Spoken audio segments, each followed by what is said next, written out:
Το σουκού που πέρασε, είπαμε κι εμείς να πάμε να μπάνιο σαν άνθρωποι.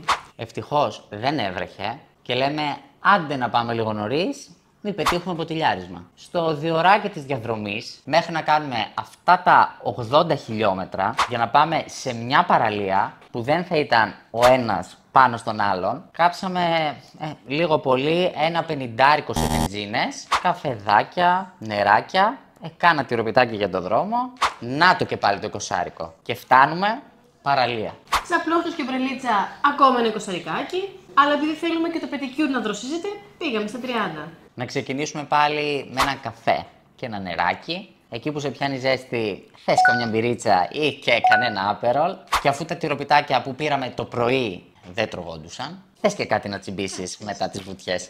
Ένα κλαμπ και μία σαλάτα θα πάρεις. Δεν θα πάρεις τόμαχοκ ορίμασης κιόλας, αλλά και πάλι αυτός ο μαγικός αριθμός 30 ρουλάκια έχει γίνει συνήθεια πια.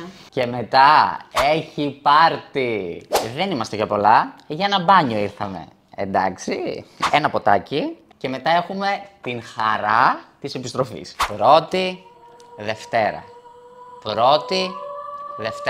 Και κατά τις 11 το βράδυ θα είμαστε στο σπίτι. Ευτυχώς που ήταν η τελευταία μέρα του μήνα και αύριο πληρωνόμαστε. Γι' αυτό σου λέω, με τόσα λεφτά που δίνεις για ένα μπάνιο μόνο, κλείνεις τριήμερο το χειμώνα για μπάνσκο. Κάθεσαι μια Κυριακή σπίτι που μπορεί και να βρέχει και με τα λεφτά που σου μένουν κλείνεις για μπάνσκο σε ξενοδοχιάρες. Και να θυμάσαι, άλλο μπάνσκο και άλλο μπάνσκο με τα 18-24.